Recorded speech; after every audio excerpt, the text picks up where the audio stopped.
नमस्कार और शून्य स्टोरी में आपका स्वागत है। यहाँ हम उन कहानियों की बात करते हैं जो खामोशी के शून्य से जन्म लेती हैं और सुनने वाले के दिल में खौफ का अंधेरा भर देती हैं। आज की कहानी भी कुछ ऐसी ही है। ये स्याही से नहीं, खून से लिखी गई है। ये उन भूले बिसरे गांवों की सड़ांध भरी मिट्टी में दफन है जो तब तक इंतजार करती है जब तक कोई बदनसीब अपनी जड़ों को खोजने की गलती न कर बैठे। विक्रम भी ऐसी ही एक गलती कर रहा था। अपनी गर्भवती पत्नी रिया के साथ वो उस गांव लौट रहा था जिसे उसके पुरखों ने एक शाप की तरह पीछे छोड़ दिया था। वो दोनों एक नई जिंदगी का सपना देख रहे थे, इस बात से अनजान कि उस गांव की जमीन भूखी थी और वो खास तौर पर उस नई जिंदगी के लिए ही तरस रही थी जो रिया की कोख में पल रही थी। पिशाच की कहानी, वो भूख। विक्रम अपनी गर्भवती पत्नी रिया के साथ उस पुरानी जीप में बैठा था जो धूल भरी सड़क पर हिचकोले खा रही थी। बरसों बाद वो अपने पुरखों के गांव लौट रहा था, लेकिन इस वापसी में कोई उत्साह नहीं था, बस एक अनकही घुटन थी। हवा में अजीब सी भारीपन और सड़ांध घुल रही थी, जैसे कुछ मरा हुआ आसपास ही सड़ रहा हो।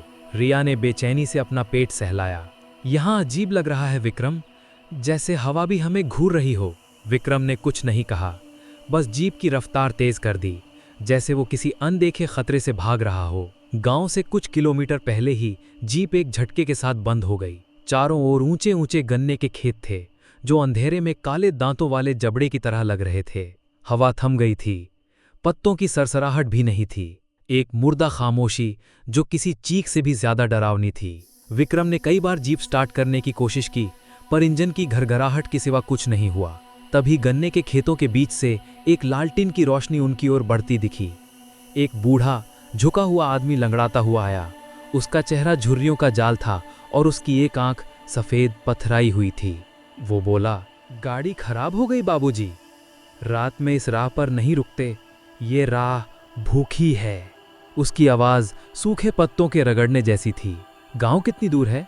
विक्रम ने पूछा, उस आदमी की पथराई आंख से नजरें चुराते हुए। पास ही है, पर सीधा रास्ता मत लेना।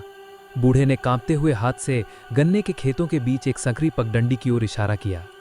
ये छोटा रास्ता है, पर सूरज डूबने के बाद यहां से कोई नहीं गुजरता। कहते हैं वो शिकार पर निकलती है। ये कहकर वो जल्दी से अंधेरे में गायब हो गया, जैसे किसी ने उसे खींच लिया हो। रिया डर से विक्रम का हाथ पकड़ चुकी थी। विक्रम, मुझे डर लग रहा है, हम यहीं सुबह का इंतजार करते हैं। पागल हो क्या? इस वीराने में वो पगडंडी गांव तक जल्दी पहुंचा देगी, बस कुछ मिनटों की बात है, विक्रम ने हिम्मत दिखाते हुए कहा। पर उसके खुद के दिल की धड़कनें किसी नगाड़े की तरह बज रही थी। उसने रिया का हाथ थामा और उस घुप अंधेरी पगडंडी पर कदम रख दिया। गन्ने के ऊंचे पौधे किसी कंकाल की उंगलियों की तरह आसमान की ओर उठे हुए थे। पगडंडी बेहद संकरी थी। विक्रम आगे और रिया ठीक उसके पीछे चल रही थी। गन्ने के सूखे पत्ते उनके पैरों के नीचे चरमरा रहे थे और हर आवाज पर ऐसा लगता जैसे कोई और भी उनके साथ चल रहा है, कोई अदृश्य, कोई भारी कदमों वाला। विक्रम को अपनी गर्दन के पीछे किसी की ठंडी सांसें महसूस हुईं, पर जब उसने पलटकर देखा तो वह कांपती हुई रिया के सिवा कोई नहीं था। विक्रम, रिया की आवाज एक दबी हुई सिसकी जैसी आई। मेरे पेट में बहुत तेज दर्द हो रहा है। विक्रम जैसे ही पलटा, रिया की आंखों में उसे खौफ की परछाई दिखी। वो कुछ समझ पाता इससे पहले ही रिया की एक चीख निकली और वो गन्ने के खेतों में ऐसे गायब हो गई जैसे किसी ने उसे अंदर खींच लिया हो। एक पल के लिए सब कुछ शांत हो गया, इतनी शांति कि विक्रम को अपने कानों में खून का बहाव सुनाई देने लगा। रिया, रिया! वो पागलों की तरह चीखता हुआ खेतों में घुस गया। गन्ने के तेज पत्ते उसके चेहरे और हाथों को चीर रहे थे, पर उसे दर्द का एहसास नहीं था। तभी उसे अपने पीछे से रिया की आवाज सुनाई दी, एक अजीब सी मीठी आवाज, मैं यहीं हूं विक्रम, डरो मत। विक्रम ने पलट कर देखा। रिया पगडंडी पर खड़ी थी, मुस्कुरा रही थी, पर वो उसकी मुस्कान नहीं थी। उसके होंठ कुछ ज्यादा ही चौड़े खिंचे हुए थे और उसकी आंखों में जो चमक थी वो किसी इंसान की नहीं हो सकती थी। वो काली और गहरी थीं, जैसे दो अंधेरे कुएं। कहाँ चली गई थी तुम? मैंने तुम्हें आवाज दी, विक्रम ने कांपते हुए पूछा। कहीं नहीं, बस भूख लगी थी। ये कहते हुए उसने अपनी जीभ होंठों पर फेरी। उसकी जीभ सामान्य से ज्यादा लंबी और नुकीली लग रही थी। विक्रम के पैरों तले जमीन खिसक गई।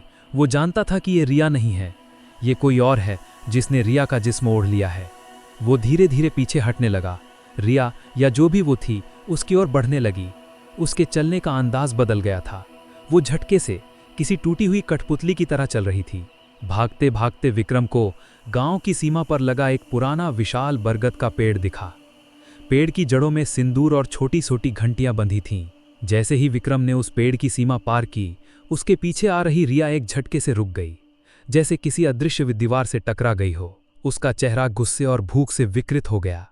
उसका मुंह अस्वाभाविक रूप से खुला और उसमें से रिया की नहीं बल्कि एक गहरी घुरघुराती हुई मर्दानी आवाज निकली। बच गया कीड़े, पर तेरी औरत और उसका अजन्मा बच्चा अब मेरा है। मैं हर रात उसका खून पीऊंगा, बूंद बूंद करके, जब तक वो सूख कर एक खोल न रह जाए। तभी गांव के मुखिया और कुछ लोग मशाले लेकर वहां पहुंचे। एक ने विक्रम को खींचकर अपनी ओर किया। मुखिया ने उस बरगद के पेड़ की ओर देखकर थूका, ये पिशाच है, एक तांत्रिक की आत्मा जिसे गांव वालों ने यही जिंदा जला दिया था। ये पर गर्भवती औरतों और अजन्मे बच्चों का खून पीकर अपनी शक्ति बढ़ाता है। तेरी पत्नी अब इसकी गिरफ्त में है। वो उस पेड़ की सीमा के पार एक जिंदा लाश है। विक्रम ने पलट कर देखा। रिया के शरीर में कैद वो पिशाच जमीन पर बैठकर अपने ही पेट को नाखूनों से खरोंच रहा था। उसके मुंह से लार टपक रही थी और आंखों में एक कभी न मिटने वाली भूख थी। बीच बीच में रिया की कमजोर आवाज में एक सिसकी उभरती, विक्रम बचाओ, और फिर पिशाच की राक्षसी हंसी उस सिसकी को निगल जाती। उस रात के बाद विक्रम गांव में ही कैद हो गया। हर रात वो उस बरगद के पेड़ के पास जाता। सीमा के उस पार उसे अपनी पत्नी का शरीर दिखता, जो कभी पिशाच की तरह घुरघुराता तो कभी रिया की आवाज में रोता और उसे अपने पास बुलाता। वो न उसे बचा सकता था, न छोड़कर जा सकता था। वो बस हर रात अपनी आंखों के सामने अपने प्यार को और अपने अजन्मे बच्चे को उस पिशाच का भोजन बनते देखने के लिए अभिशप्त था। और ये इंतजार कभी खत्म नहीं होना था।